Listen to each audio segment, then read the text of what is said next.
when we are rightly claiming the ownership of Eko. Those are not what the Benins should even be talking about when you're talking about the creation story of Eko. Those are later day story. What we must talk about is who really founded Eko. And what was the reason? Like I put a question, a very smart question. How did the Benins are not riverine people, as a matter of fact. The Benins are not riverine people. But how did we not get to Eko? Thanks for clicking on this channel. Please subscribe to AFO's blog history and click on the notification button so that whenever we upload a new video you will be notified. The Benins did not conquer Eko, Lagos, they founded it. Oba Orhogbua discovered Eko, Lagos, and planted a dukedom there. Prince Edo, whom the Benins call Prince Edo, is now popular, but he was not among the Benin soldiers that founded Eko. Ekenika, the commander of the Benin army, Oba Orhogbua, and other Benin soldiers discovered Eko and named the place Eko, meaning military camp. Ekenika played a prominent role in Oba Orhogbua's military campaigns that brought the lagoon lands all the way to the Atlantic Ocean, where it is known as the Bight of Benin, under the control of Benin. He was a commander in Orhogbua's maritime army, and the first person to step on the uninhabited island of Lagos. He beat back Awara's counterattacks from the mainland. According to Mr. Izoduwa, he noted that the Benins are not riverine people like the Itsekiri, Injas, Inlarias, and riverine Injalbu people, and how come they were interested in lagoon exploration? How did they get to the place Eko? Did they fly? These are some of the questions Mr. Izoduwa will be explaining in this video. Please sit down and watch. So this topic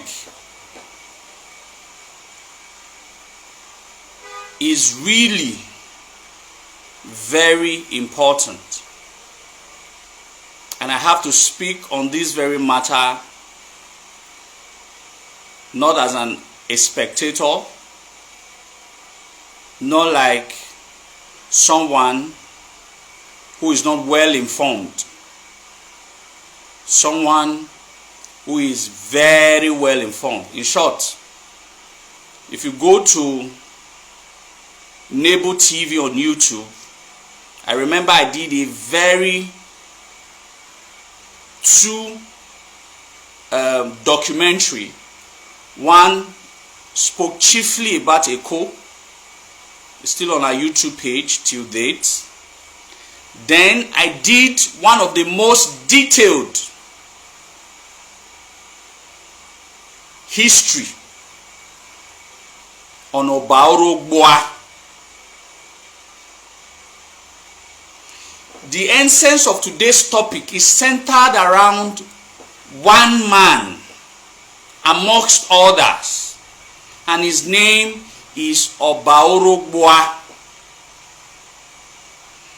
The concept of Asikpa, Ado are ephemeral histories, are deceptive history. They are not that so much important as to Oba Orhogbua. I don't like discussing popular Benin history. I like discussing authentic Benin history. I like going to the roots of history to find out, to establish, going beyond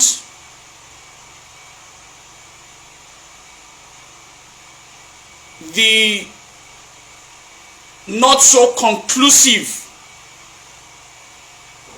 aspect of history that seems to be passed down. I like to put my history out with the hope that it becomes the basis at which the Benin people can begin to run with. So when we are talking about Eko, we should not be talking about the people like Ado or Isaac Baye Wamare. Those are not true. Those are later day history. They have no inclination towards the very beginning. We must have an historical background. In the first place, are Benin people riverine people? The answer is no.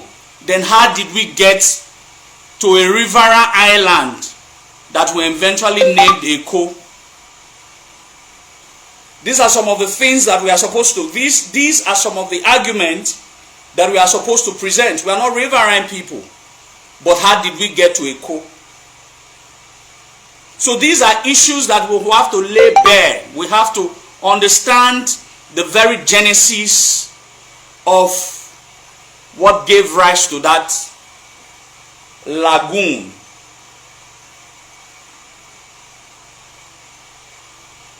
This is what we need to talk about today. The very genesis of the story. So that we cannot use our tongue to count our teeth. Whether we founded there or we conquered there. Either we founded or we conquered. Don't let anybody confuse anybody.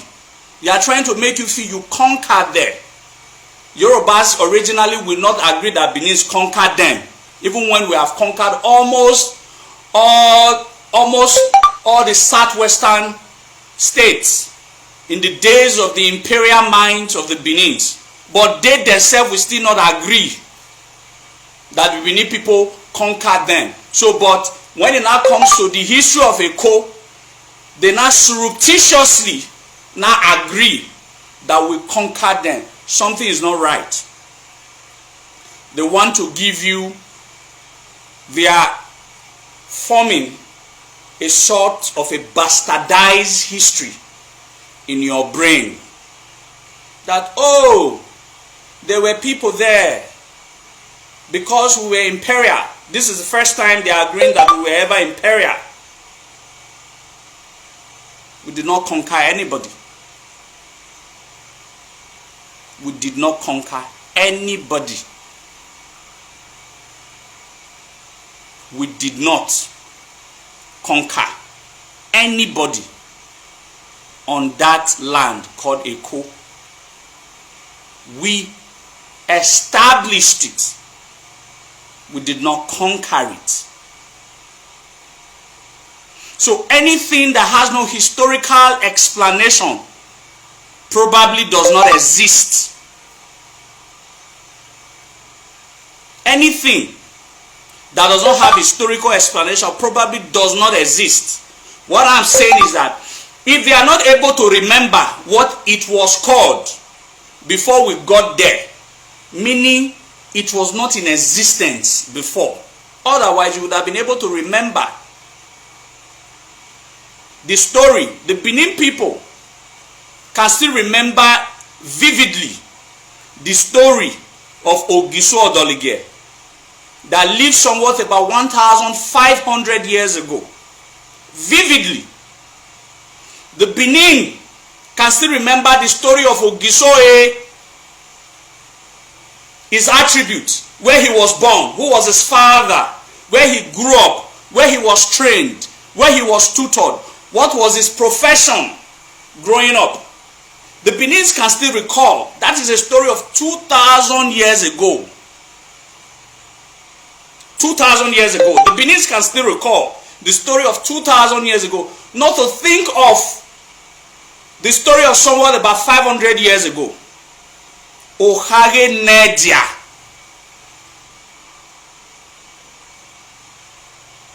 Just yesterday's story. We just don't remember it. We remember it vividly. And there are historical accounts to buttress those facts. Before I start to narrate the story of Oba Orhogbua, I want to first of all use about 10-15 minutes to read an excerpt from one of the most prestigious Benin historian of the 21st century, who happens to be my mentor. He has a lot to say on the voyage of Oba Orhogbua, after which I have read from the book. I will not tell you the very beginning of the story.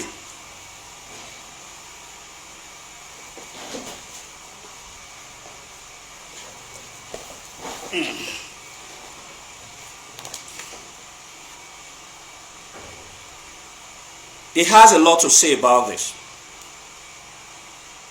161.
Understand this. I want to read from the excerpt. The Benin City Pilgrimage Stations by Dr. Ekenika on page 160.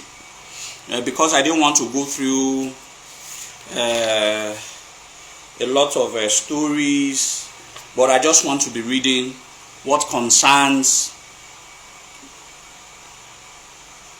our historical study today, and after which we'll now go to the history proper. I want to establish some very key points. Now, we are not talking about Ado or Isikba. Those are not important personalities. They are important personalities. Let me not share them off. Those are not the original personalities that the Benins should offer when we are rightly claiming the ownership of a co.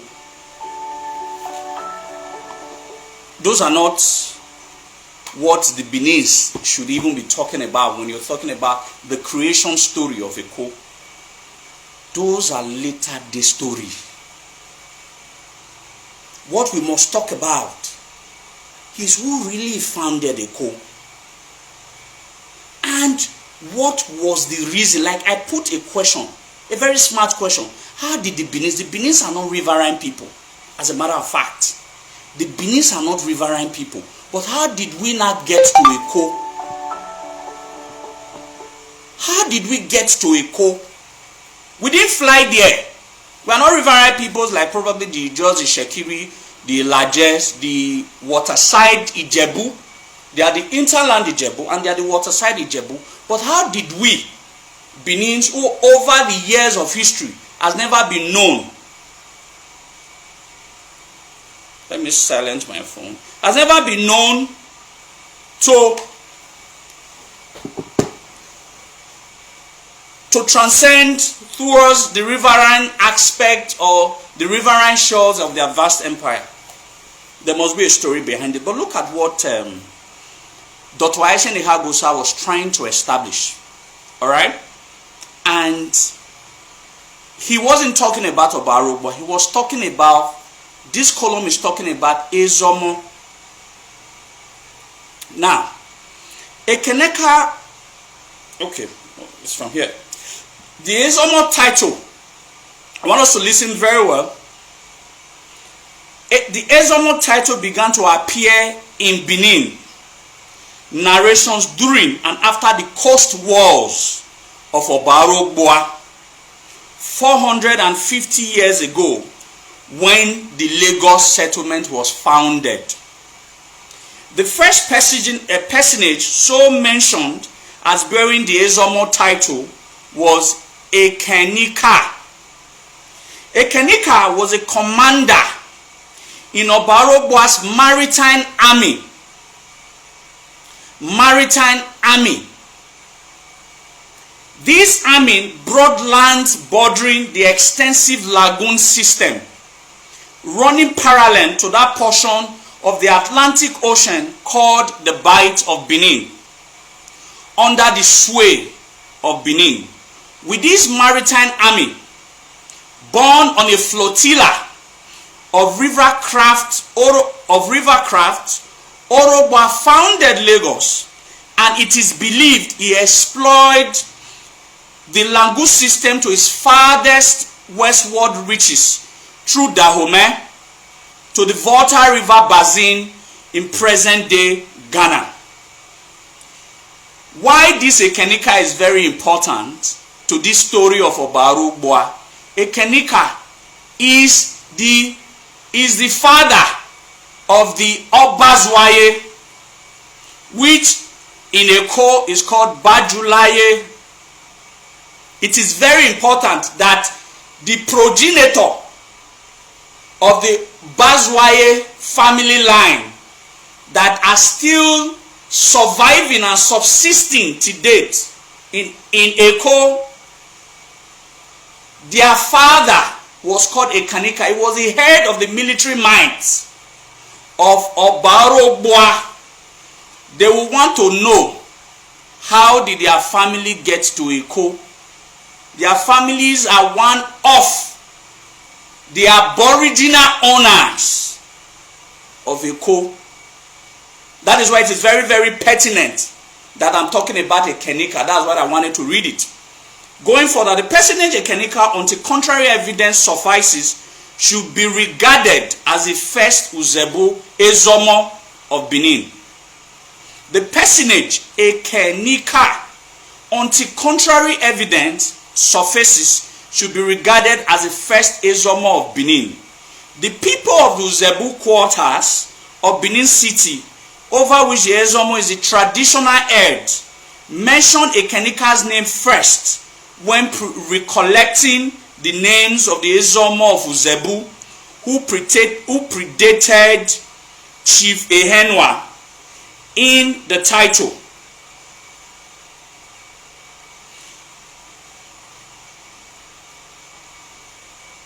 Ekenika was a riverine man.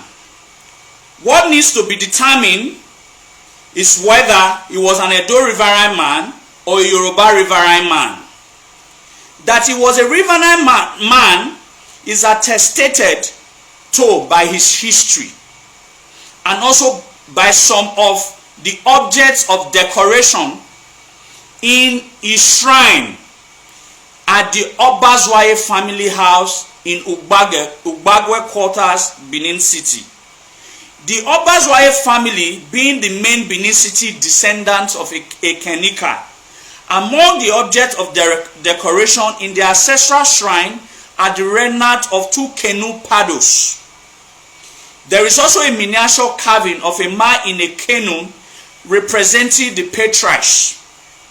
During any celebratory gathering of the family, the man in the boat artifact is placed floating in the large basin of water, and his random movement encouraged by stirring the water with the uhure. The wooden ancestral totem of the family. Prayers are said, and then each family member present is given some of the water in the basin to drink. It is moreover believed by the Obazwaye family that since they are the children of Ekenika, members of the clan are immune from death by drowning in any body of water. Hence, in the Obazwaye's family, there is a parable Ameigbe Ovi Ekenika.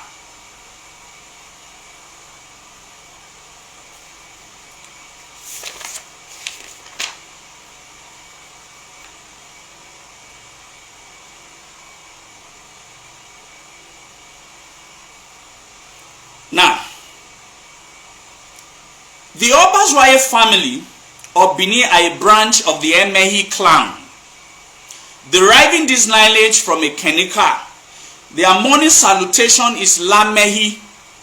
The riverine people of Uwoton village, the river port of Old Benin, belong also to the same Emehi clan and have the same Lamehi word as their morning salutation.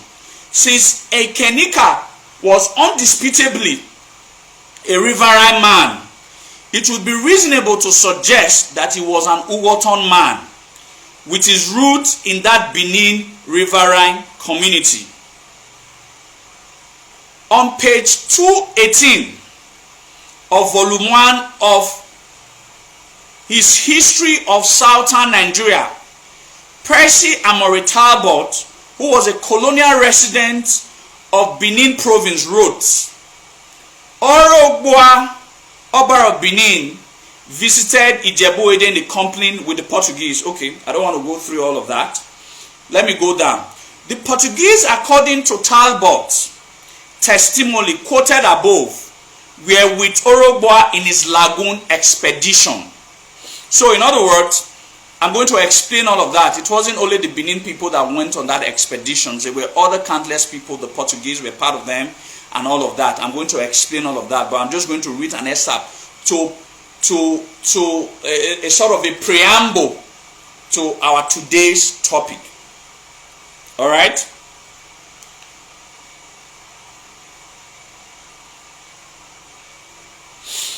Yeah. The Portuguese, according to Talbot's testimony quoted above, were with Orhogbua in his lagoon expedition. The same Portuguese had been 40 years earlier with Esigi, Orhogbua's father, at the gates of Ida. This is not surprising, especially in the case of Orhogbua, because this Oba had become, to all intents and purposes, a black Portuguese. Having spent a number of years being educated in Lisbon, the capital of Portugal, the European sponsor of the Benin Enlightenment. At the time when Orhogbua visited Ijebu Ede, the territory was still probably in a dependency relationship with Benin City, a relationship which was said to have been established by Oba Orhogbua, Orhogbua's grandfather. Okay, I don't want to, there are so many, I have to cut all of those things off. Okay, I go further.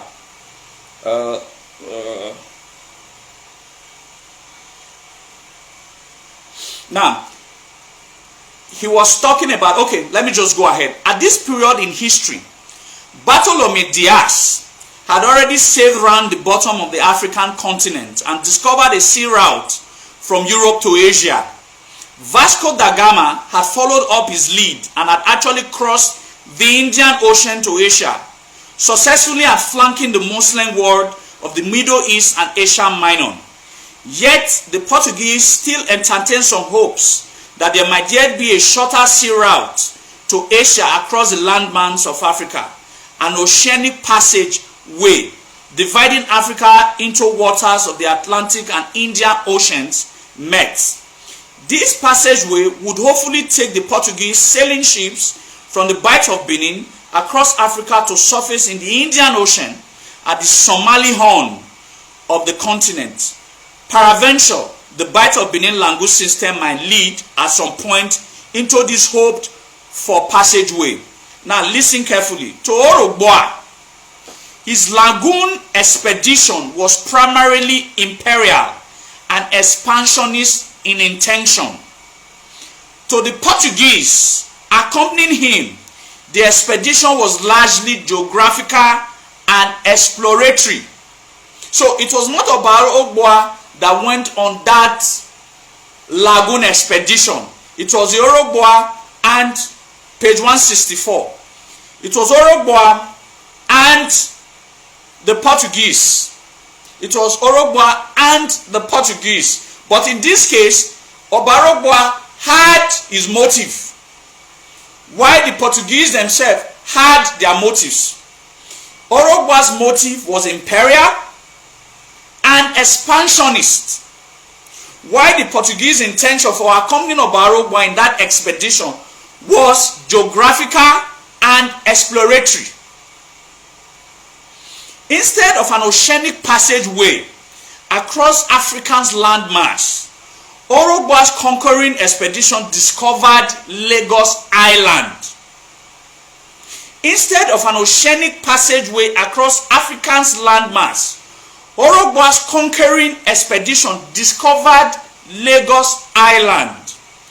The monarch immediately recognized the importance of this discovery. I want us to listen very attentively. Instead of an oceanic passageway across Africa's landmass, Orhogbua's conquering expedition discovered Lagos Island. Discovered, not conquered.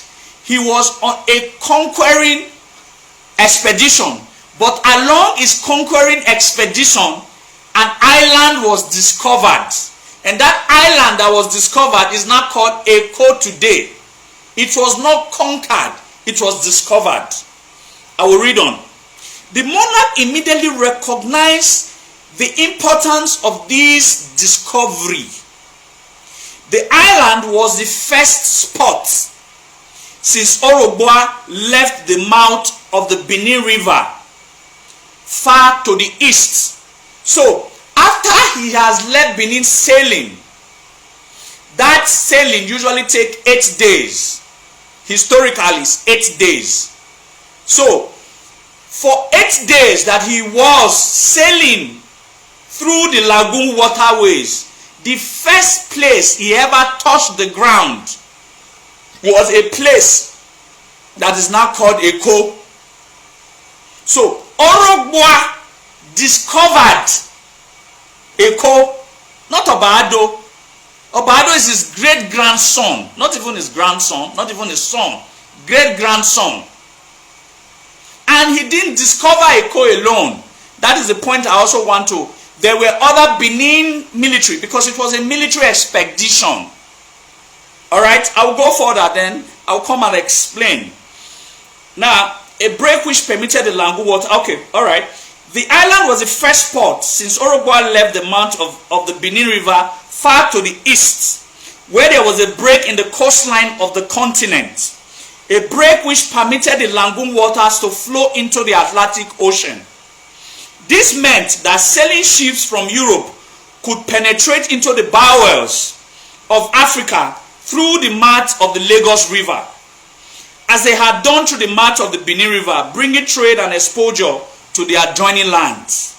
The early Portuguese caravels had failed to discover the mouth of the Lagos River from the sea. They had sailed past it unnoticing, because it was always obscured by high surfs and breakers.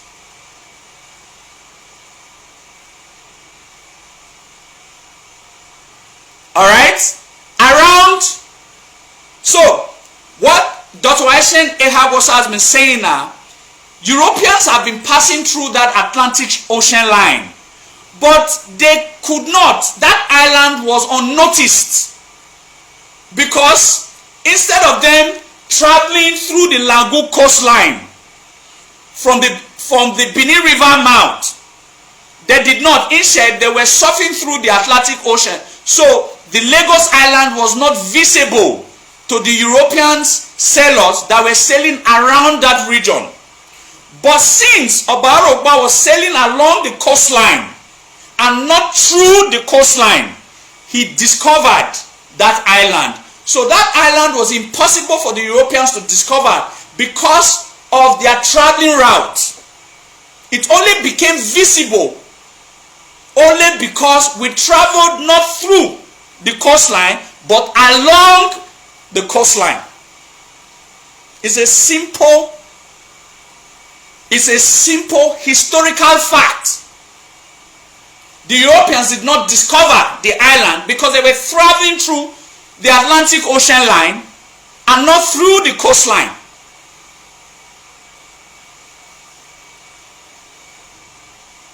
The early Portuguese caravels had failed to discover the mouth of the Lagos River from the sea. They had sailed past it unnoticing because it was always obscured by high surfs and breakers. Orhogbua occupied Lagos and made it his field headquarters. From there, he pushed westwards to Dahomey and beyond, to wherever the Langu system led him. He later planted a dukedom on the island. It is the dukedom that Oba Orhogbua planted many years later that we are now, as a people, discussing as to the ownership claim of Eko, which is wrong. And that is what I'm here to disprove. The story of the founding of Eko has nothing to do with Prince Edo, who is now more popular. Izoduwa said Prince Edo is not part of the history of the making. And I will tell you why, what led to establishing a dukedom. But I just wanted us to understand the background of Oba Orhogbua. I'll go on. Sheathing his sword, silencing his guns, and bringing the expedition to an end, Orhogbua returned on the waters of the Lagoon to Benin. When the army arrived home, Orhogbua settled Ekenika in Uzebu quarters in Benin. The Uzebu quarters of the city was a creation of Oba Orhogbua's Lagoon expedition. Chief Donson Ogiemudia Obaseki, the Oba Uyedo of Benin, told one of his daughters over 60 years ago that the Uzebu quarters was founded by Oba Orhogbua as a war camp. As a war camp where the soldiers of his Lagoon campaign were gathered and trained. The Portuguese probably lent a hand in the military training by putting the soldiers through in the art of handling firearms, especially the firing of cannon. The war camp subsequently kept up a steady supply of reinforcement to the army during the years the Oba was in the waters. Now listen very well. The Uzebu quarters in Benin City is therefore of the same age as Lagos, founded in the pursuit of the same purpose by their common founder, Oba Orhogbua. I'll come back to the book. Let me explain something. It's very clear. It's very historically clear. Uzebu, how Uzebu quarters was founded.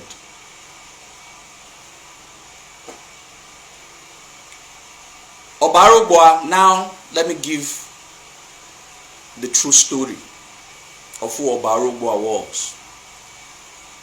Who Oba Orhogbua was. Don't forget, at the time of Oba Isige, that's when the Christian people were trooping into Benin. There were bishops and a cathedral and 3 parishes were established. We've talked about all of these stories. At the beehives of that, Oba Isige became an ardent follower of the Christian religion. Everything that he was wanted to reflect his newfound religion. Like I've told Benin people, the Imagweo story does not exist. The Imagweo story, Oha, if the Benins want to tell a story that is unpleasing to the ear, they will tell a counter story to cover the real story. An apocryphal method of telling story. An apocryphal tale of Imagweo was concocted to cover the real story of what really transpired between the Benin-Ida War. what caused the war between Benin Ida was not Imagweo or Oliya deceiving Imagweo. Imagweo now took Oba Isige get angry and he went to took beads and to use Uko to take beads. Those are tales. They didn't exist. I doubt if a woman called Imagweo ever existed in Benin history. I've said it before, some Benin people were angry. It didn't exist. It was an apocryphal tale. The real story was that Oba Isige wanted to convert every of his citizenry to the ways of Christ. And they rebelled. And that rebellion was headed by Oliya of that era. And instead, they were looking for another sovereign power that can rival the Oba of Benin to help them dislodge, replace, remove Oba Isige. And that's when they went to Ida, because the Benins did not see themselves as a pro-traditionalist people. They didn't see themselves embracing the religion of the white people, a foreign religion. So it was in the beehive of this civil war that Oba Isige had to scooter his first son, who later to be known as Oba Orhogbua, to leave the shores of land through some of his Portuguese friends, which mostly could have been Diavero, to help him take his son to learn the ways of the white people, the Portuguese missionaries. Orhogbua at a very young age left the shores of his father's land or his mother's land down to Lisbon, where he was trained first as a seminary priest and secondly as a sailor. He was trained because at the time of history, the Portuguese at that time of history, we're talking about in the late 15th centuries. In the late 15th century, all right, 1504 to 1544, thereabout was when Oba Isige reigned as the Oba of Benin. So at the mid 16th century, which was about in the year 1544 or thereabout, that is when around 1543 or Tonario Rue, then the Benin sent for his first surviving son to come back to Benin to attain the place of his father. He came, but he pleaded for one request. He made one request, that can he be the Oba of Benin and also be a priest of the Most High God.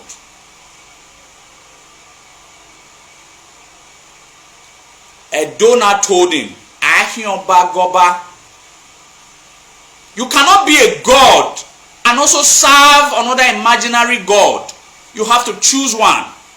You are a god on earth. You cannot be seen serving another god. You have to choose one.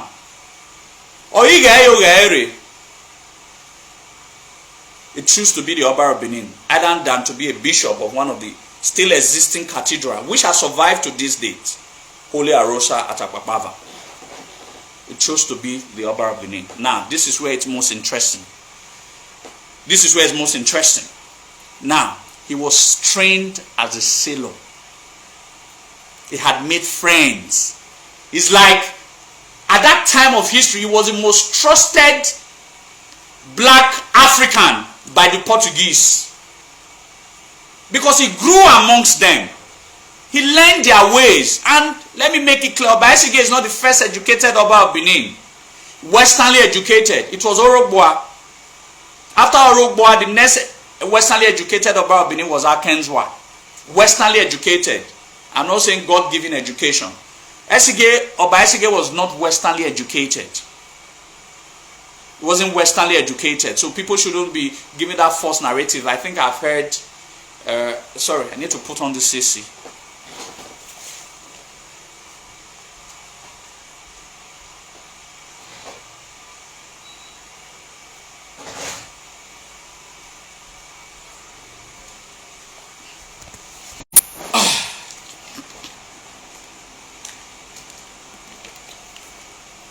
I'm already feeling sweaty.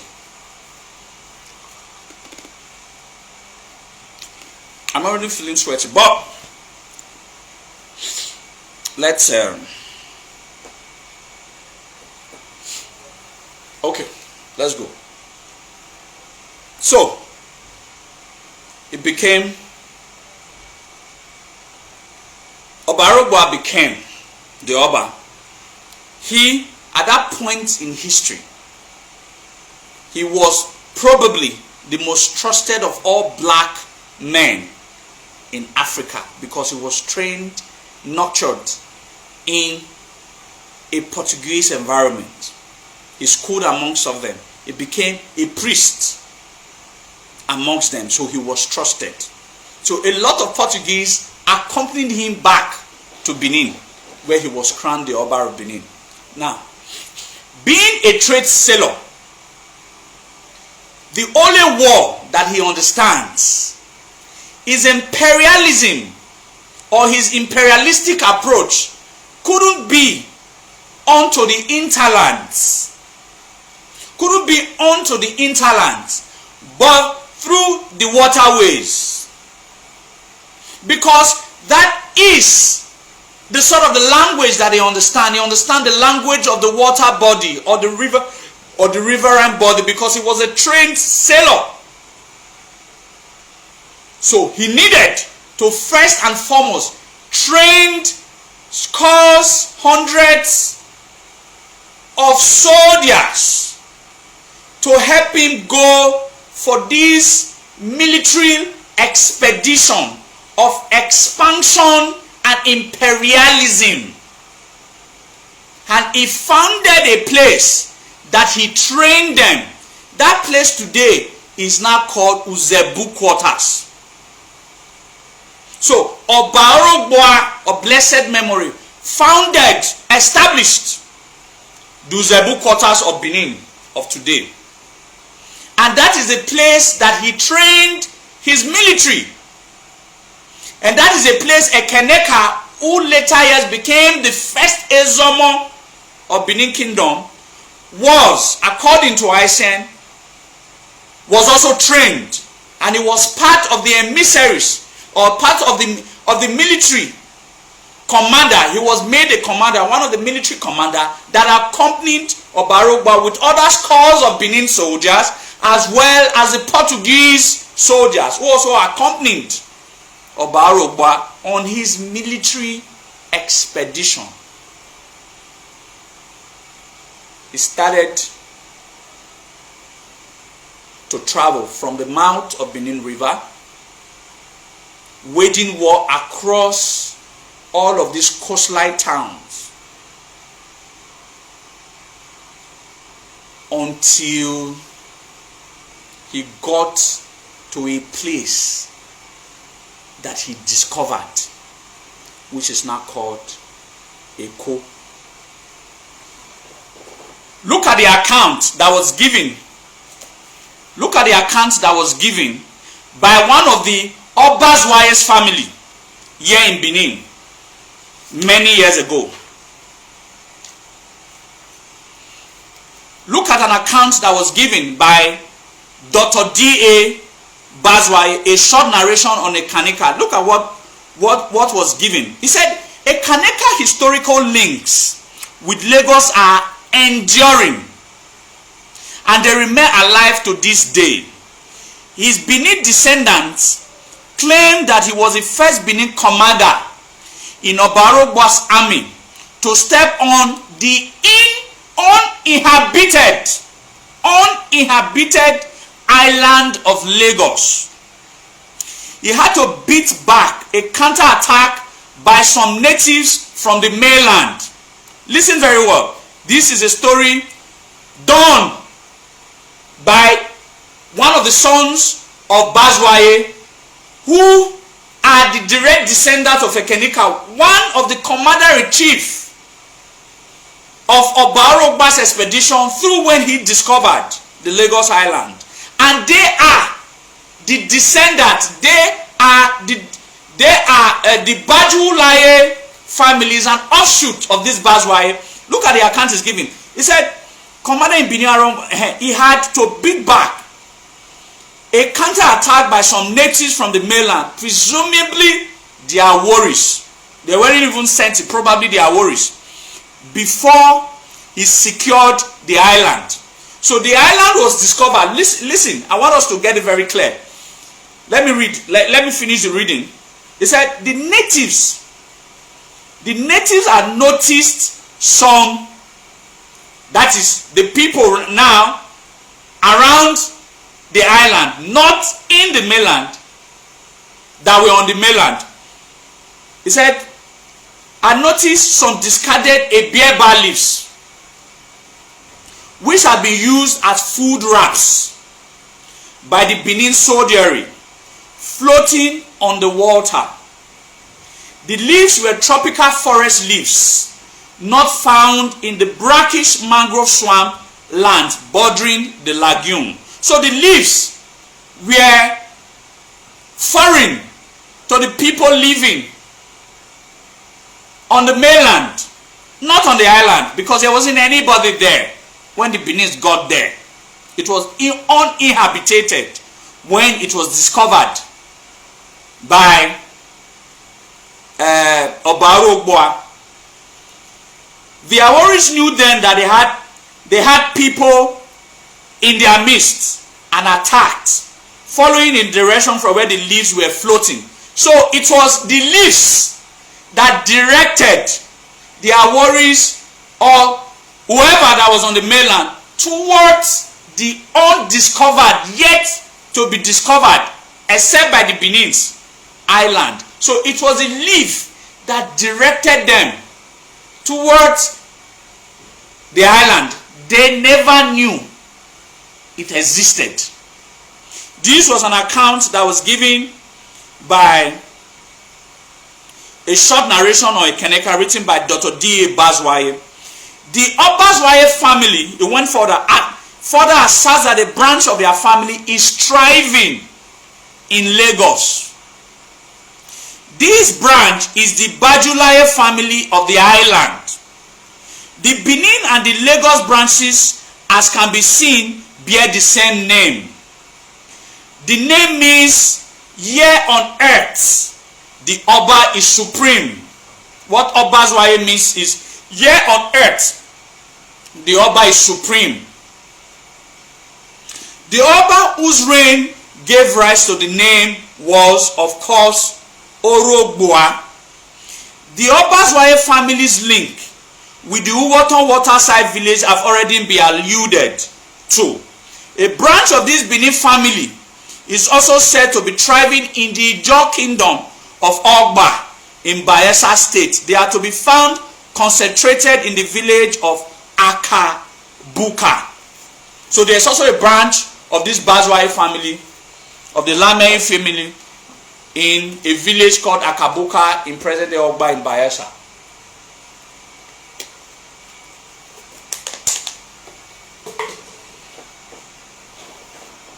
These are snippets of people who really has a stake on that land, or who really, the Benin descendants, who really their parents founded, or who really their ancestors founded that land along with the founder, which is Oba Orhogbua. After Lagos was founded, now understand, the Uzebu Quarter was founded as a training ground and also as a reammunition ground for the expansion of the great Benin Empire along the lagoon line. Now, when Eko was not discovered, when the Eko was not discovered, there was no need. Now, going back to the interland of Uzebu, which is at the west gate entrance into Benin City, for reammunition. Instead, another camp was constructed on that island because it was uninhabited. It was uninhabited. Another camp was constructed on that newly discovered island so that reammunition exercises can take place while the expedition goes further to the westward. Instead of going back to Benin for reammunition or for more soldiers, it was not safer. Instead of going 8 days to Benin, 8 days to the mouth of Benin River, and it takes you about 7 days to get to the hinterland. That takes about 15 days to get to almost Uzebu. Then another 15 days to go back to Eko, a newly discovered Eko, which is now 30 days, 1 month. It was not best that since we now have a new discovered environment, let's create our war camp so that we can use there for reammunition while extending towards the westward. And the expansion begins to go towards to the westward until at about Oba Orhogbua has just gotten to around the river Volta, which is almost at a place where the lagoon system had terminated. A message came that his son has committed an abomination, that by the laws of the land he should be sentenced to death.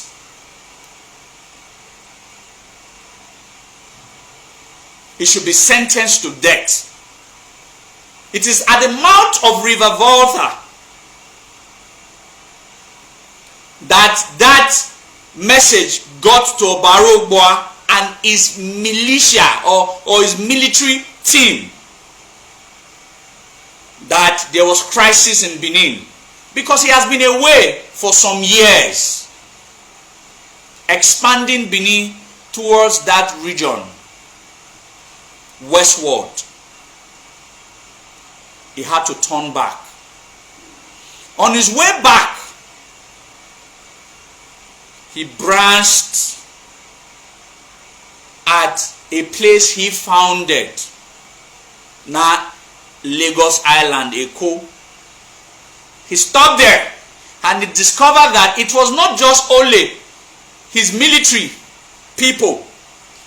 There were other influxes of people who were staying at the surrounding areas. From the mainland, they were now trooping into the place that he discovered. He realized the commercial value and the importance of Eko. He set up an administrative system, not a dukedom. An administrative system to help him overlook, a sort of an administrator to help him in absence, to look out in his absence, to help him watch until he returns back for his further expansion. He never knew he was never going to return, because he didn't know the extent of the tribal war or the civil war that was about to break out in Benin because of his absence for some years. So he set up an administrative system to help him overlook all his newfound land. The land that was uninhabited before he gets there. The land that was not in existence in the mind of those who were surrounding it, because they never knew that such place had existed. And Oba Orhogbua himself had founded that place coincidentally. So he set up an administrative system and left. He got to Benin and he discovered that the crisis was enormous. That on no account, if he there leaves, the center will no longer hold.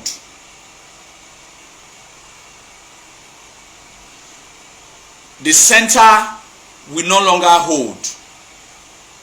If we dare lose it, the center will no longer hold. If the center doesn't hold, we are going to lose all are big territories. He stayed back. The matter was judged, and he discovered his first son, which was Odiawato, was innocent of the crime he was accused of. In which, at a later years, he had to send one of his grandson, which was Isaac Bayewomare, to become an administrator over that land, over his land. And when he died, he realized that it is only better if there was a fully established governmental system. He therefore agreed that the son of the now late administrator be made the first king or the first duke of that land. And his name was Prince Edo, not Ado.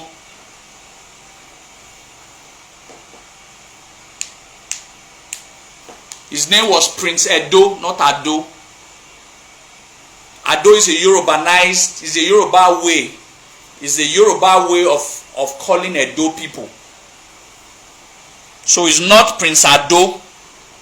It is Prince Ado to the Yoruba, not Prince Ado to the Benins. His name is Prince Edo.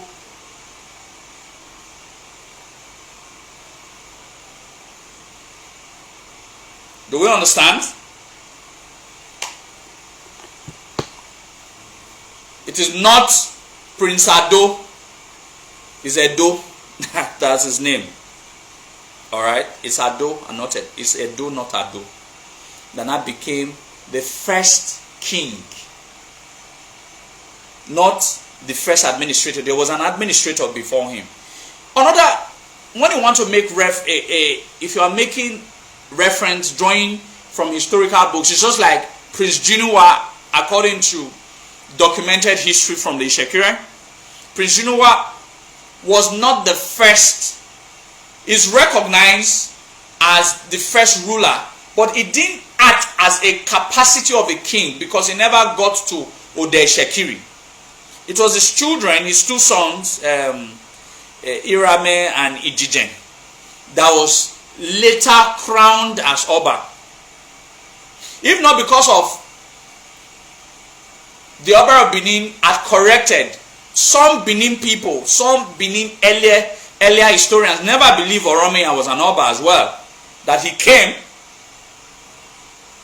to become an Oba, but he was never crowned. But until Obaiwai II during his coronation speech had corrected that though he was short-lived, but he was crowned as an Oba. Otherwise, he would have been in the capacity of an administrator and not as a king. That was the same thing with Isikpa. He was an administrator, not of the full-fledged. He had no rights to become a king because he was never given the right to, until his son was given the right to take over the leadership of that land, and he became the first king of that land, or the first Eleko, or Oleko. All right. In this sense, not the owner of a co, the holder in trustee of the owner of a co, like an Edaiken or a co, like a holder, a place holder in trustee of the Oba of Benin. Let us look at, I didn't listen to what Reno Omokri said. I didn't take time. It was quite a very long thing. A lot of persons tagged me on the Daddy Freeze and all of that. I listened to about a few minutes of what Reno Omokri's argument. Its first argument was that the Benins conquered Eko, proving that we didn't. We founded Eko. We didn't conquer them. Secondly, he said we renamed. I think, and he gave examples of that we are like the Fulanis wherever we go. we conquer and name. I want to tell him that, with all due respect to him, I want to tell him that that is not true. The Benins, when they conquer, they don't rename. No place of history, no place in Benin history that we conquered and renamed. No place. No place. We didn't rename them.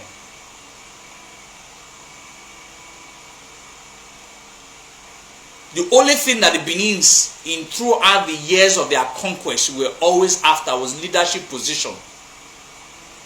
They were not after names of the locality, language of the locality. Were never. Those things were secondary to the concept of our conquest. Our conquest was all about leadership. Take a place, put one off, either the Oba's son or any befitting warrior to head. Why the name of the place remains unchanged. All the place, bring all the history books of all the places the Benin conquered. I have established you cannot put a co because we didn't conquer there. And you don't rename, the Benins cannot rename a place a co, and I will establish that. We cannot rename. If we conquer a place, we cannot change it to a co, because in the first place, a co is a natural state. Before a place can be called a co, it has to be on its natural, uninhabited states.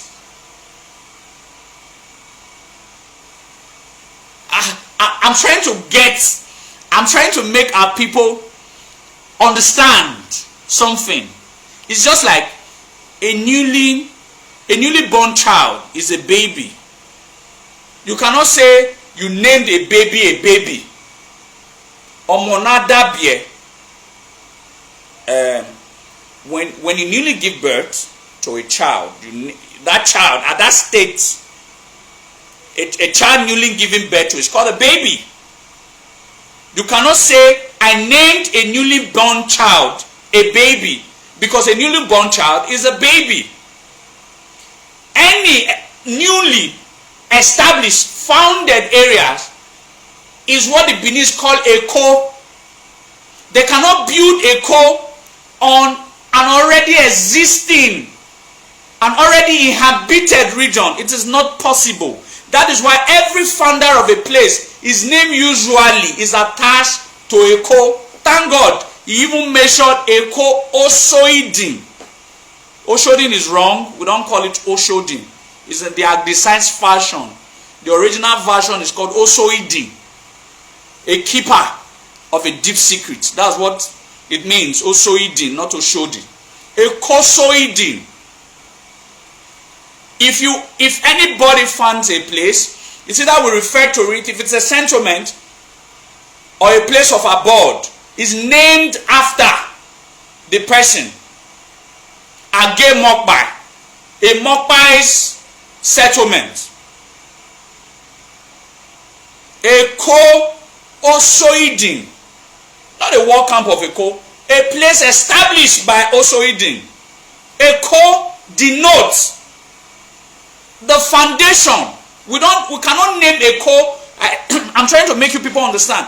The Benins, if that place was inhabited before, the Benins first would have allowed that name remain, that I'm setting off, and they would have named that place a co. Because a co is given to a newly established, a newly founded place. That is what the Benins call either Agor or a co.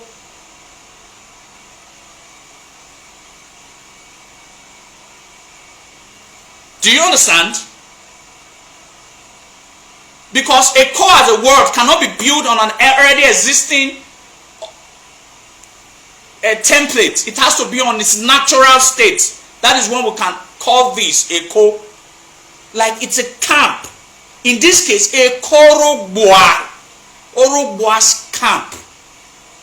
Orhogbua's inhabited camp that he used for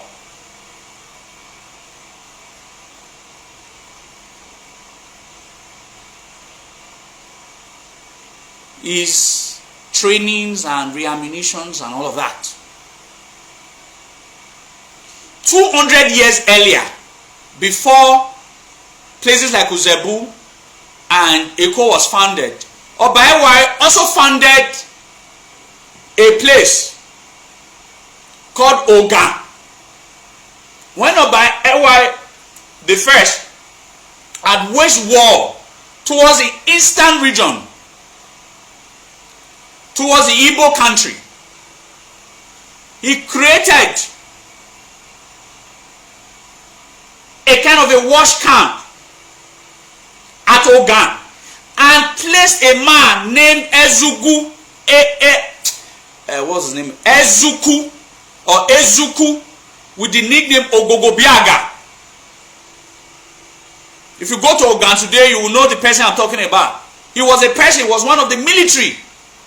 He was one of the commander-in-chief during Oba Orhogbua the first time. So he also created like a place, that a camp to watch over, should in case where they have been countered, where they are coming from, where they have been founded. Ogan was founded by Oba Orhogbua the first.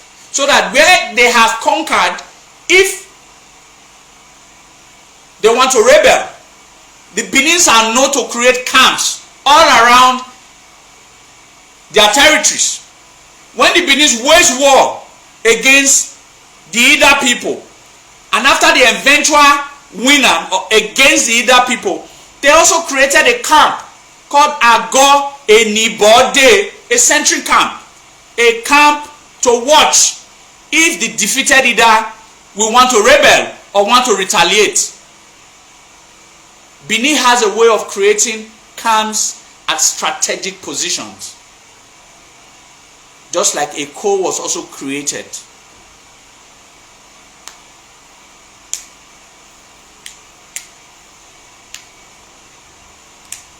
So let nobody, as a matter of all exigencies, as a matter of all historical facts, all the possibilities of all the things that I've said, tell you that, according to when I was listening to him, he said because history can no longer remember what it was called before the Benins. History can no longer remember only when it is not in existence.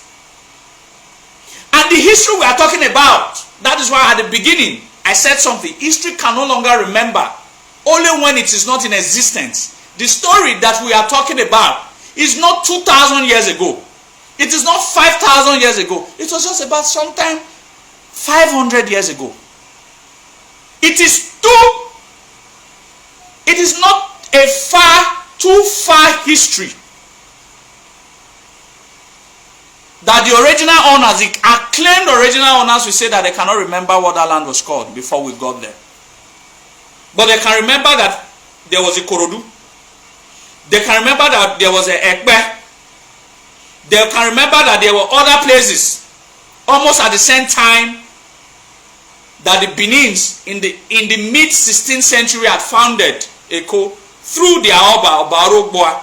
Now they can no longer recollect, but every other adjoining towns around the island, they can recollect the names of those places, but they can no longer remember the name.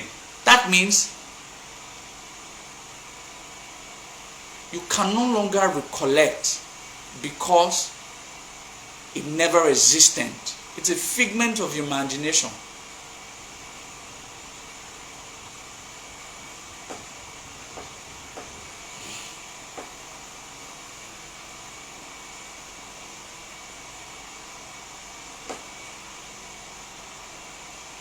So let's keep history at its purest form.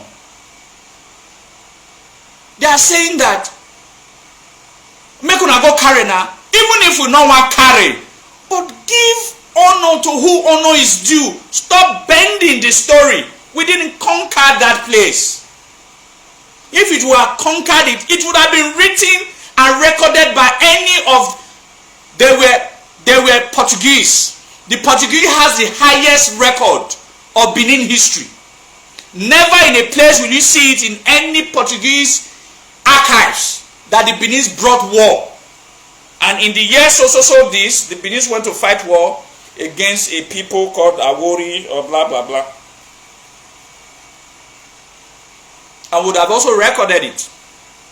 That when we got to a place now called Eko, we met some Aborigines. We fought with them. There was a head, there was a leader of their group. We fought with the leader. Then we are talking about the story of 500 years. The Benins can still remember accurately the story of 2,000 years ago, but we can't remember the one of 500 years. That's shameless. Shameless to them, not to us, because we have all of those facts and findings. We have them well archived and well documented. If by today, in our next class, I will tell you how we lost Eko. Oba Orhogbua, the son of Oba Orhogbua,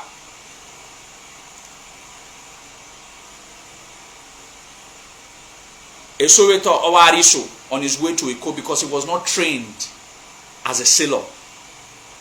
So after that event happened, a law was now enacted that Oba of Benin can no longer go to war. So the Obas of Benin from Oba Orhogbua, who founded it. Oba Orhogbua was the founder and the last Oba, the first and the last Oba to ever get to Eko. Until I doubt if Oba Orhogbua got to Eko, I doubt. There's a possibility that Eweka should have been to Eko. There's a possibility, yes. But I doubt if Oba Orhogbua went to Eko. Probably until Oba Eweka. That is almost about 300 years. Where the owner of Eko never visited Eko. It was report of the people that he put there that were not giving him feedbacks and reports. Aye, awe mi Eko. Awobama yayo.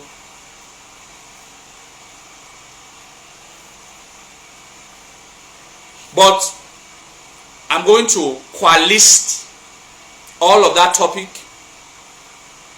all of that fact findings, the Benin after the British came and all of that. After first the Portuguese, then the British after they all came, and how, in other words, what I have just said. If the Benin people who have been following me should know that without the Benin people, without Oba Orhogbua, even the Portuguese wouldn't have known that a place called Eko exists. That island existed. We took them there. It was part of our sojourning that they followed Oba Orhogbua for that sojourn, for that military expansion. That's when they knew that it existed. So if anybody is not saying that it was not named Lagoon and Lagos, it is after we have named it Eko. In the first place, the Portuguese never got to island before us. We took the Portuguese there. We took them there. So I just want us to think out of the box from the historical explanation that I've given, the template of the argument that I've presented. So we took every other person couldn't have gotten there. I've explained why the Europeans could not get there.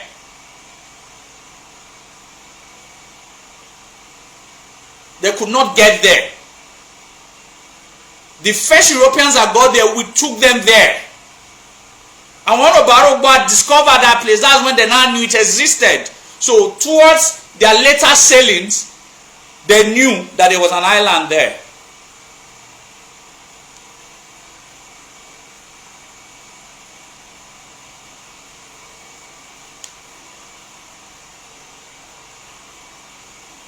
So, in our next topic, we're going to look at all of the British and all of that.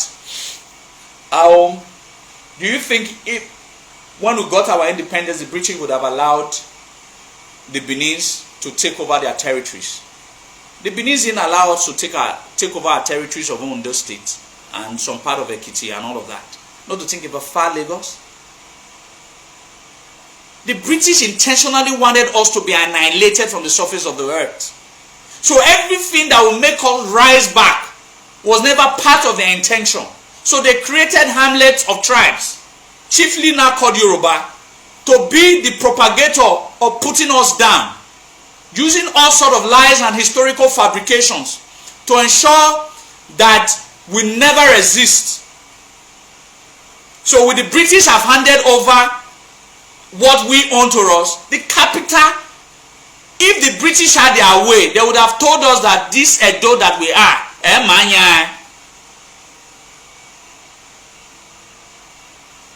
everything that we own, because they wanted to annihilate, or they were afraid of the rising of the Benins. We nicked them because we were about the only people that looked the British eyeball to the eyeball and said that you cannot have this.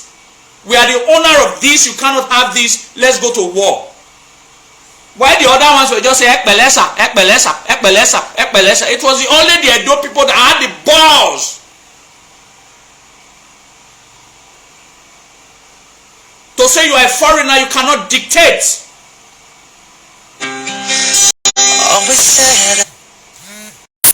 That you are a foreigner, you cannot dictate to us.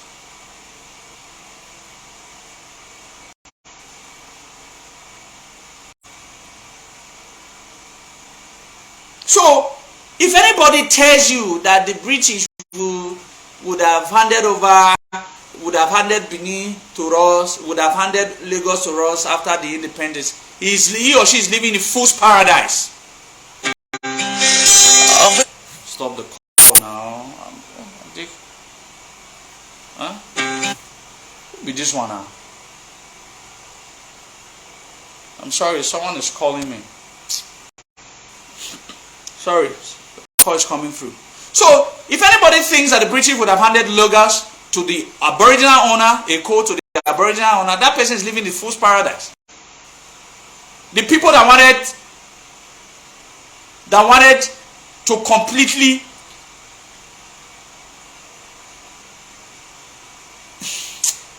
let me not tell you the sins of the British against Benin. It's emotional. So if anybody is thinking that when we got our independence, the British will now say go and carry, every single countries that are in possession of the Benin artifact are willing to return, except the same British. Now they are telling us they want to loan us what they stole from us, because they don't want us to ever rise up ever again. So if anybody is telling you that why didn't the British now hand over it to you when Nigeria got their independence, blah blah blah blah blah blah blah blah blah blah blah, is completely living in a fool's paradise, because that would not have happened, because it was all part of the plot. They can't have it, let other people have it, change the story so that they can now begin to believe all that they own, all that their story is. It is why I don't like a lot of our people who still didn't know the sort of idea imbibed in democracy to undermine our traditional institution. All this story I've been saying, it was not one person going to war. It was the Obas themselves that went to war. The story that you and I are proud of today were done by the days of the 5 imperial Obas of Benin, which the crusade was started by Oba Orhogbua I, seconded by his son Ozoluaniba, then by his son Esigye, then by his son Orhogbua, who is my favorite, because today we are talking about the history of Lagos being part of the territories of Benin. Today we are saying that the Benins extended to as far as Guinea. It was very divine. The expansion that Oba Orhogbua did for Benin is bigger than Ewaye, Ozolwa, Esigye, and Ehembuda combined together. The 5 warrior kings, what Orhogbua did for our history, not our local history, for our international history, is bigger than the other 4 Obas, 4 warrior Obas combined together. And that is why I respect Orhogbua so much. He did in the local history of Benin, Oba is the greatest. But in the international history of Benin, Orhogbua is the greatest. Is the greatest. Why quote him? I want you.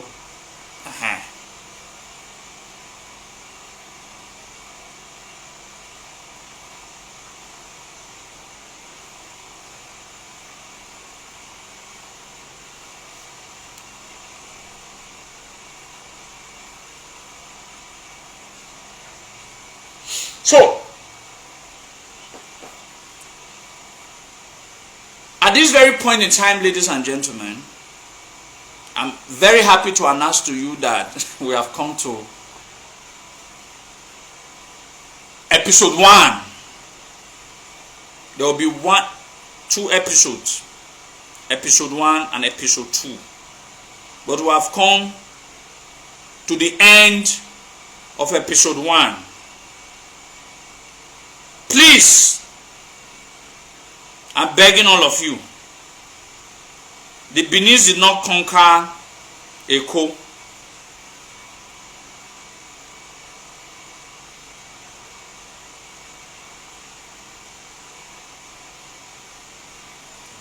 It was founded by them through their Imperial Oba Orhogbua, and not Prince Edo. Prince Edo was not a warrior in the first place. Or Prince Edo was not a warrior in the first place. Was not a warrior in the first place. So how did he not go and fight and conquer? It was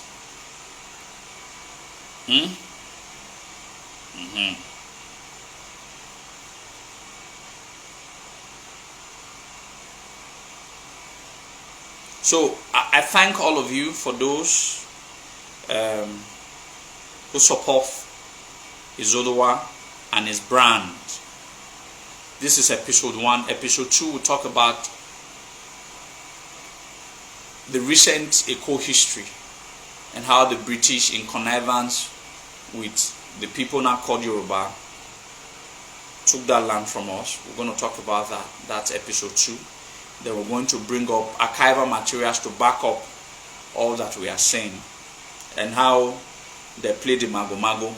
But I've given you the background knowledge of the history and the genesis of the establishment of Eko. So I thank all of you who came here today to listen to this episode. Share it. You are now well nourished. I didn't speak on this matter since because I wanted to take my time as a lover of history to do my findings, to do my researches, and I just wanted everything to calm down a little bit so that I can put the true perspective in the right the true perspective out there for people to actually see.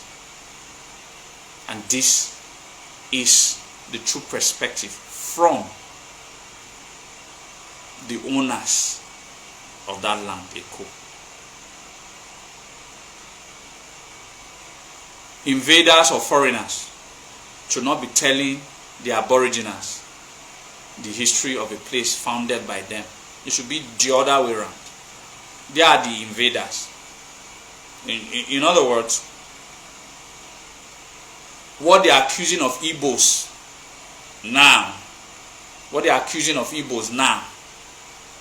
is what we certainly can also accuse of them 450, 500 years ago. What they are accusing the Igbos now is what we can also accuse them. But they said we can no longer take them. Fine. But tell your children. That is what we are saying. Tell your children. Stop lying to them. Tell them who really own that place. Just like they used to own Kwara But in this case, it was the British. So they should stop using the word we invaded. How can we have invaded a place and named it Eko? We can't invade. It is against. It's just like placing 10 when you are calling. They'll say call ABCD in alphabetical order. You now call Q before you call A. You call Q before you call A. We can't conquer a place and name it Eko. No, it's not possible. It's not possible.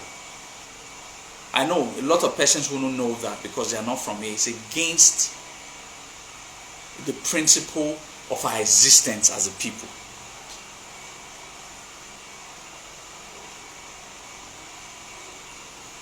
And yes, there was a letter that was written, I can't really remember, was it February or August 1951? I can tell you that the Oba Benin owns our land. But they are saying that the Oba Benin became ownership by conquest. That's what we are countering. It's not ownership by conquest. We didn't own Lagos because we conquered Lagos. We own Lagos because we founded it.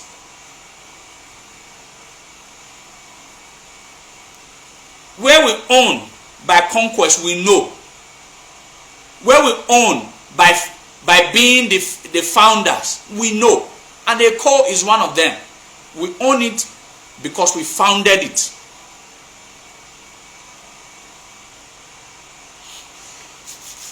The legacies of Oba Orhogbua shall never be forgotten, and we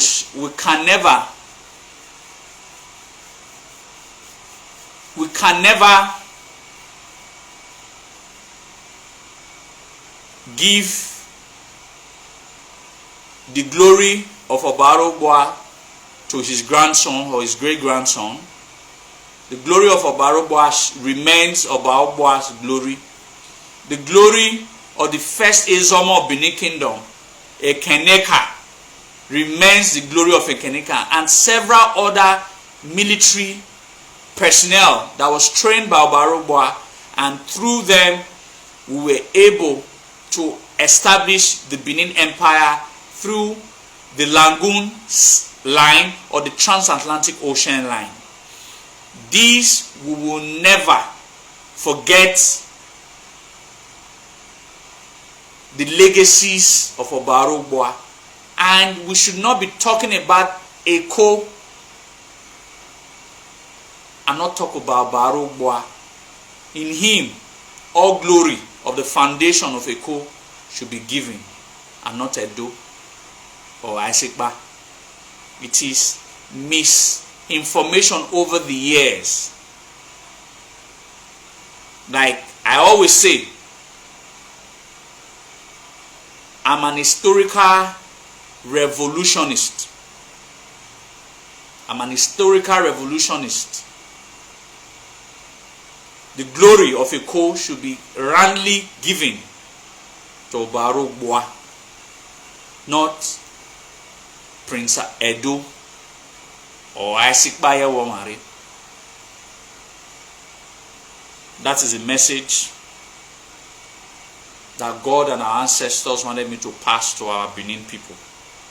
Oba Orhogbua onya Eko, nyomu Eko gbo, uyi Eko bedene na, oe akase n'Orhogbua rie yoteko. Oh my way. So I thank all of you. May the legacies of Oba Orhogbua not be forgotten. May the legacies of all the heroes and heroines and the warriors of this land who has fought tremendously for this land during the time of the great expansion of the Benin never be forgotten. So I thank all of you, and may we be alive to defend our history and defend all that is Benin and all that will ever be Benin. Oba Orhogbua, he said.